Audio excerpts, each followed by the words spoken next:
My mentally unstable brother ambushed my husband and gave him a black eye. That's how I found out. He had discovered the disgusting secret my husband kept hidden from me for years. My twin brother has always been the wild card of our family. I remember being 16 when he tried to peer pressure me into stealing our parents' liquor and getting drunk together. I declined, and when I came back to the kitchen an hour later, I saw him stumbling all over the place, barely able to stand still. I fed him some bread and water and hoped this was a one-time moment of teenage rebellion, but it wasn't. He continued to drink himself dry, and it even got to the point where I noticed him bringing in a flask into school. I thought it would be easy to talk to him, that all I had to do was let him know he was acting like an R-word and would have no future, but it wasn't. That's when he threw his water bottle at me. It was hard, threatening. Nancy, get the EF out. So by the time he barely made it to graduation, he was a full-blown alcoholic. Coffee every morning that was 80% vodka, a few bottles of Budweiser every night that he kept under his bed. And I didn't even have to tell my parents, because he made it so obvious that they found out themselves. As my dad threw all his shut into a bin bag, Brian's whole stature changed. He went from having a boyish smirk on his face and pretending like he didn't care to being filled with rage. I just stood frozen in the doorframe, wanting to see what was happening but not wanting to get hurt. Suddenly, Brian clocked him. "I'm so sorry," he immediately yelled, looking down at his hands like he was scared of what he was capable of. Tears were streaming down his face. My dad hugged him and promised that we were there for him, that he would pay for him to go to rehab. Fast forward 10 years, and Brian seemed like he got his life together. By this point, he had a daughter and wife. We were all extremely proud of him. Meanwhile, I had a husband that I loved. Luckily, his mom was an abusive alcoholic, so he was fully trained on how to deal with one. So when we went to my parents' house for Thanksgiving, everything was going smoothly at first. We honestly looked like the white picket fence family everyone always talks about. I was downstairs with my dad cooking up a steak when I heard a yell from upstairs. I sprinted so fast I almost tripped over, and that's when I saw Brian had given my husband a black eye right outside the bathroom door, just like the one he had given my dad all those years ago. "Get the F away from her," Brian yelled. A wave of shock ran through me, and I slapped Brian. My husband, being too nice to hit Brian back, settled for leaving with me. I didn't know what had happened, but I wasn't sticking around to find out, because if Brian had started drinking again, there was no way I'd allow my pregnant self to be anywhere near him. I expected everyone to be angry on my behalf, but from skimming the message notifications, it was clear everyone jumped on the hating my husband bandwagon. It felt like everyone had lost their minds, and I guess my husband noticed my discomfort, because he took my phone and told me to just relax for the evening. He even deleted all the texts I had received. He really seemed perfect. That's when things took a turn. The next day, I went to call Brian, mainly to encourage him to return to rehab, but as soon as the phone started ringing, my husband slapped it out of my hand. "Why the F are you talking to a man that assaulted me?" If I was any other woman or a younger version of myself, maybe his manipulation would have worked, but even I knew that slapping a phone out of my hand was crazy.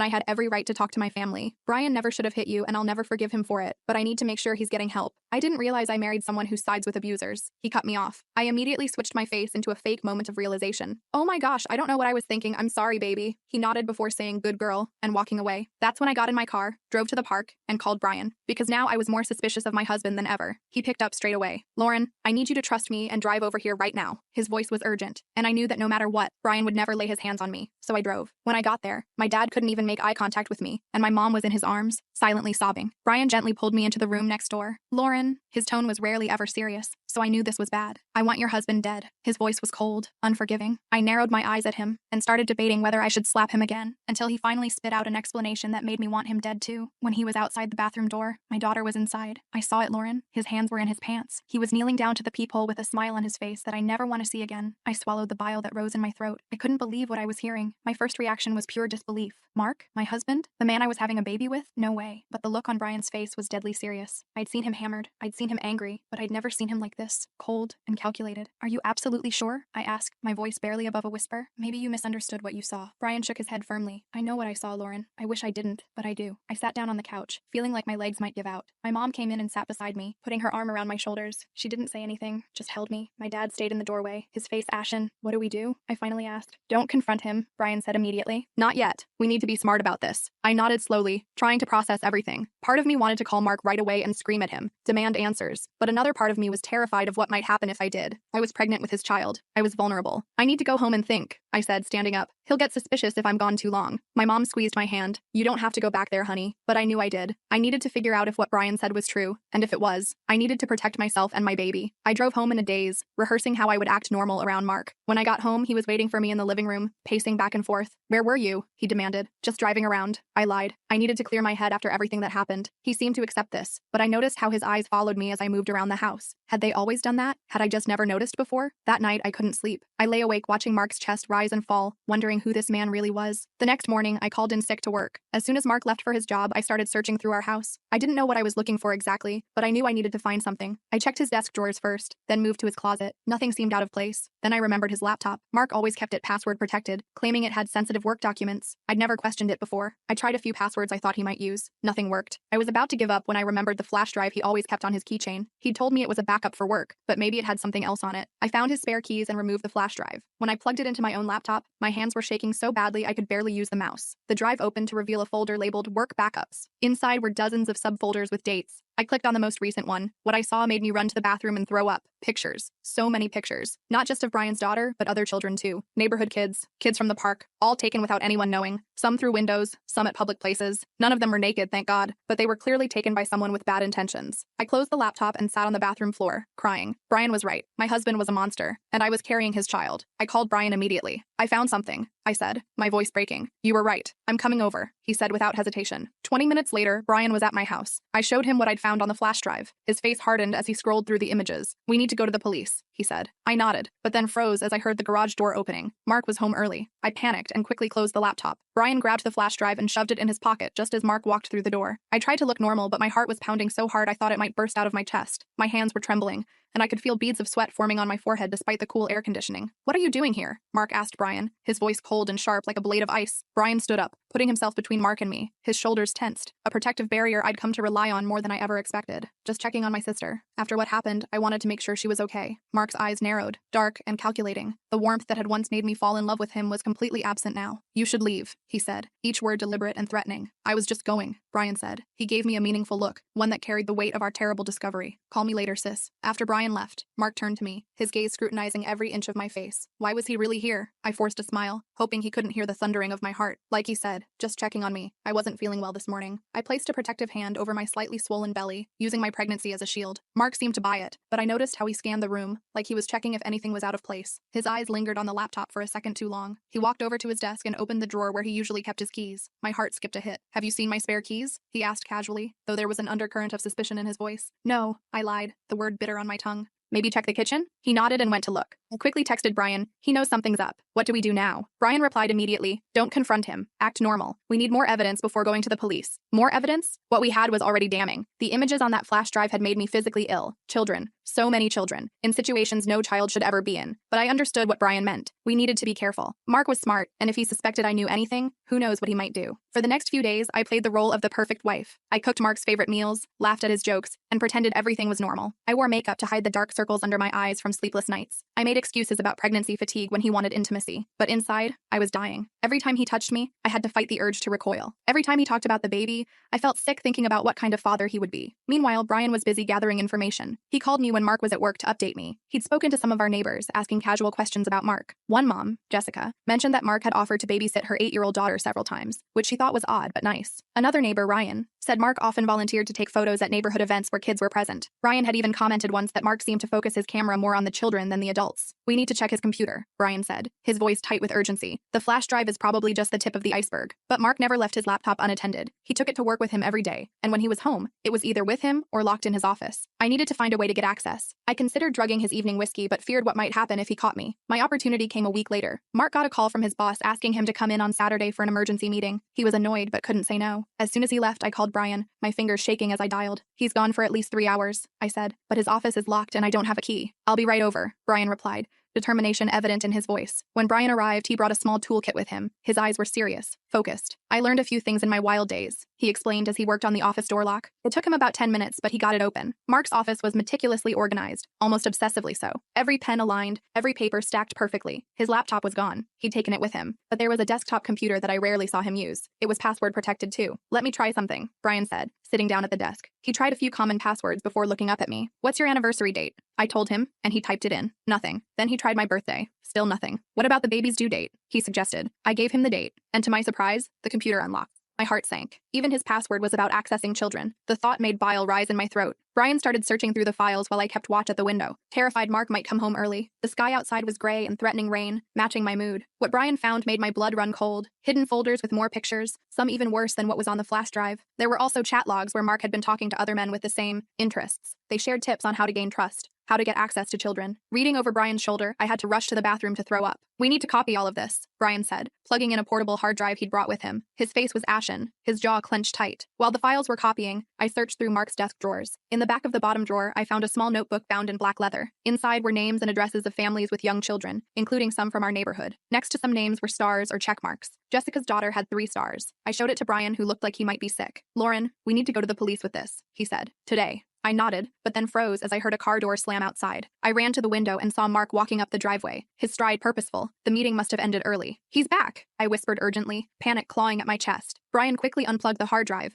The file transfer wasn't complete. We have to go now, he said, grabbing the notebook and shoving it into his pocket along with the hard drive. We rushed out of the office, locking the door behind us. Brian barely had time to hide in the guest bathroom before Mark walked in the front door. I stood in the hallway trying to look casual, though my heart was racing so fast I felt lightheaded. Meeting got canceled, Mark announced. Then he looked at me suspiciously. Why are you so flushed? Just doing some cleaning, I said, gesturing to the duster I'd grabbed from the hall closet. The pregnancy makes me overheat easily. I fanned myself for effect, praying he wouldn't notice how my hands trembled. Mark seemed to accept this and went to the kitchen for a drink. I texted Brian, stay hidden. I'll create a distraction so you can leave. I went to the kitchen and deliberately dropped a glass on the floor. As it shattered, I called out, oh no, Mark, can you help me clean this up? I don't want to cut myself. While Mark was busy with the glass, carefully picking up each shard, Brian slipped out the front door. I breathed a sigh of relief, but my heart was still racing. We had evidence now, but not everything, and Mark was getting suspicious. I could see it in the way his eyes followed me, the way he checked his office door twice that evening. That night, Mark was unusually attentive. He insisted on making dinner, massaged my feet, and kept asking if I was feeling okay. On the surface, it seemed sweet, but there was something off about it. His eyes were too watchful, his questions too probing. His touch lingered too long, as if he was trying to reclaim ownership.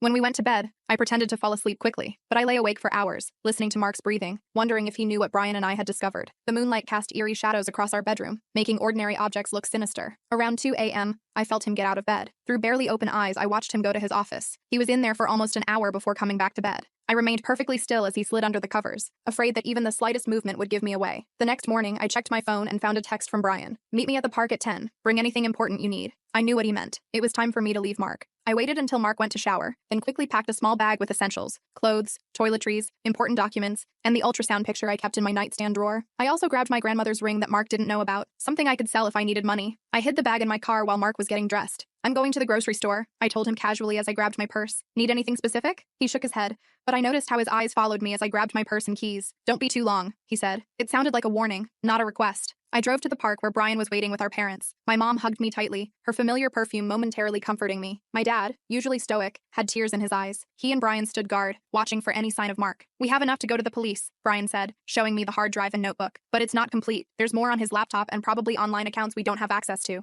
I don't care, I said, my voice stronger than I expected. I just want to be done with him. I want a divorce and a restraining order. My parents nodded in agreement. You'll stay with us, my mom said, squeezing my hand. He won't dare come near you there. But as we were talking, my phone buzzed with a text from Mark. Where are you really? The grocery store says they haven't seen you. Come home now or I'll have to come find you. My blood ran cold. He was tracking me somehow. He knows I'm not at the store, I told the others, showing them the text. My hands were shaking so badly I nearly dropped the phone. How could he know that? My dad asked, his face darkening with anger. He must have put a tracking app on my phone, I realized, or maybe my car. Brian immediately took my phone and turned it off. We need to check your car for GPS trackers, he said. We searched my car thoroughly and found a small tracking device magnetically attached under the rear bumper. Brian removed it and threw it in a nearby trash can. I felt violated all over again, knowing Mark had been monitoring my movements. We need to go to the police now, my dad said, before he figures out where we are. We drove to the police station in my parents' car, leaving mine at the park. I was terrified but determined. This had to end. The weight of what we'd discovered, what Mark was capable of, pressed down on me like a physical force. At the station, we spoke to a detective named Pamela Rodriguez. She was a petite woman with sharp eyes that missed nothing. I explained everything, what Brian had seen, what we'd found on the flash drive and desktop, the notebook with children's names. Detective Rodriguez took it all very seriously, her expression growing grimmer with each detail. We'll need to get a warrant to search your house and seize his electronic devices, she explained. In the meantime, I strongly advise you not to return home or contact your husband. I nodded, relieved that she believed us. What about a restraining order? We can start that process today, she assured me. Do you have somewhere safe to stay? She's staying with us, my dad said firmly, his arm protectively around my shoulders. As we were leaving the station, my mom's phone rang. It was our neighbor, Jessica, calling in a panic. There's something wrong at Lauren's house, she said. Mark is throwing things out the window and yelling. Should I call the police? They're already involved, my mom told her. Stay away from the house, Jessica. Mark is dangerous. Detective Rodriguez overheard and immediately dispatched officers to my house. He must have realized you're not coming back, she said grimly. We waited at the station for news, the minutes crawling by like hours. About an hour later, Detective Rodriguez returned. Your husband wasn't at the house when officers arrived, she told me, but it looks like he was destroying evidence. They found smashed hard drives and burned papers. My heart sank. Had we lost our chance to prove what he'd done? Would he somehow escape justice? Don't worry, the detective continued, seeing my expression. We still have what you brought us, and our tech team can recover some data from damaged devices. For the next week, I stayed at my parents' house, jumping at every sound and constantly checking to make sure doors and windows were locked. Mark had disappeared. His phone was off and he hadn't shown up at work. The police were looking for him, but so far, no luck. I had nightmares about him finding me, about what he might do to our baby once she was born. Brian stayed with us too, sleeping on the couch with a baseball bat nearby. He'd become incredibly protective, never letting me go anywhere alone. It reminded me of when we were kids and he'd stand up to bullies for me, despite being smaller than most of them. 10 days after I left Mark, Detective Rodriguez called with an update. We've recovered a significant amount from the devices you provided and what we found at your house, she said. It's extensive. Your husband has been collecting these images for years, long before he met you. I felt sick, but also relieved. The evidence was real and substantial. Mark wouldn't be able to talk his way out of this. He couldn't claim it was a misunderstanding or a one-time mistake. We've also put out an alert for him, she continued. Every police department in the state is looking. But Mark was still in the wind. Days turned into weeks with no sign of him. I started to wonder if he'd fled the country. The restraining order was in place, but a piece of paper wouldn't stop him if he really wanted to find me. I found myself checking under my bed each night, a childhood habit that had suddenly become necessary again. I was nearly 4 months pregnant now, and starting to show. My baby bump was small but unmistakable. Despite everything, I decided to keep the baby. It wasn't this child's fault who their father was. Brian supported my decision, though my parents were more hesitant. What will you tell the baby when they're older? My mom asked gently one evening as we folded laundry together. The truth, eventually, I said, but a version they can understand and that won't hurt them. One evening, about a month after I'd left Mark,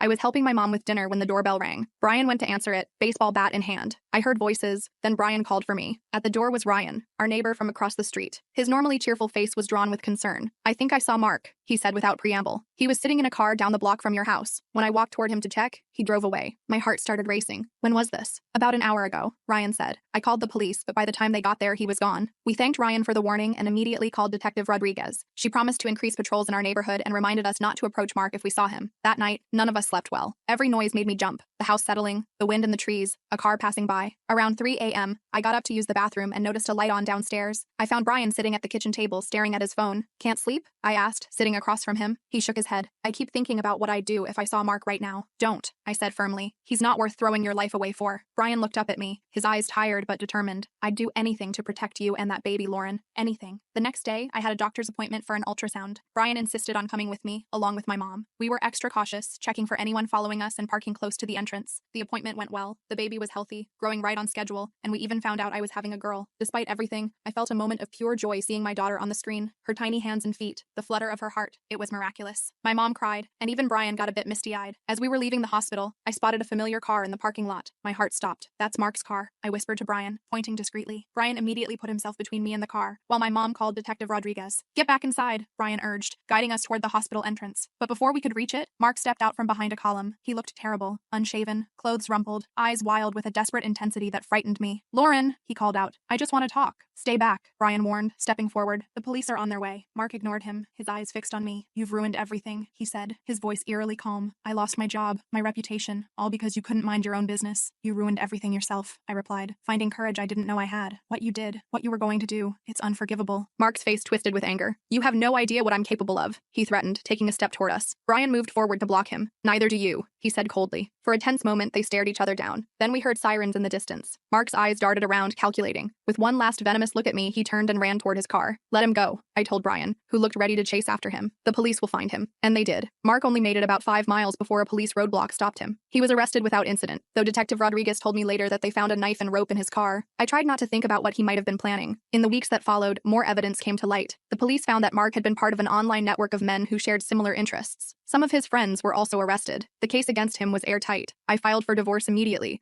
citing the criminal charges and requesting that Mark have no rights to our daughter. The judge agreed without hesitation. I changed my name back to my maiden name, wanting nothing to do with Mark's identity anymore. As my pregnancy progressed, I slowly started to heal. Brian was my rock through all of it, attending every doctor's appointment and helping me set up a nursery in my parents' house. He'd been sober for over 10 years now, and watching him support me through this crisis made me realize how far he'd come from that troubled teenager who used to get into fights and drink to numb his pain. I never thought I'd say this, I told him one day as we assembled a crib, the instructions spread out on the floor between us. But I'm glad you punched Mark that day at Thanksgiving. Brian laughed, a genuine sound that had become rare lately. Me too, sis. Me too. Mark eventually accepted a plea deal to avoid a trial. He would serve at least 15 years in prison and be registered as a sex offender for life. When Detective Rodriguez told me the news, I felt a weight lift from my shoulders. It wasn't over. I would always have to be vigilant for my daughter's sake, but at least Mark couldn't hurt us anymore. 6 months after leaving Mark, I gave birth to a healthy baby girl. I named her Hope, because despite everything, that's what she represented to me. Brian was the first person to hold her after me, and the look of pure love on his face told me she would never lack for protection. As I watched my brother gently rock my daughter, I thought about how life takes unexpected turns. Brian, once the family troublemaker, had become my strongest ally, and Mark, who had seemed so perfect, had hidden the darkest of secrets. "She's beautiful, Lauren," Brian whispered, looking down at Hope's tiny face. "And she's going to be okay. We all are." For the first time in months, I truly believed it. As I watched my brother gently rock my daughter, I felt a strange mix of peace and anxiety. Hope was perfect in every way. 10 little fingers, 10 little toes, and the cutest button nose I'd ever seen. But I couldn't shake the fear that somehow, someday, Mark would find a way back into our lives. "You're thinking about him again, aren't you?" Brian asked, not looking up from Hope's tiny face. I nodded. I can't help it. What if 15 years isn't enough? What if he gets out early for good behavior or something? Brian carefully handed Hope back to me. Then we'll deal with it. But that's a problem for future us. Right now, this little nugget needs her mom to be present. He was right, of course. I needed to focus on the good things in my life, not waste energy worrying about Mark. Still, I made a mental note to talk to my lawyer about what would happen when Mark eventually got released. I wanted to be prepared. The first few months with Hope were a blur of sleepless nights, diaper changes, and figuring out breastfeeding. I stayed at my parents' house, which was both a blessing and a challenge. My mom was amazing with Hope, always willing to take her so I could shower or nap. My dad built a rocking chair for the nursery and spent hours walking Hope around the house when she was fussy. Brian came over almost every day. He'd bring coffee for me and silly little onesies for Hope. His wife Jenny was pregnant now too, and they were having a boy. It was nice to think our kids would grow up as cousins, close in age just like Brian and me. About 6 months after Hope was born,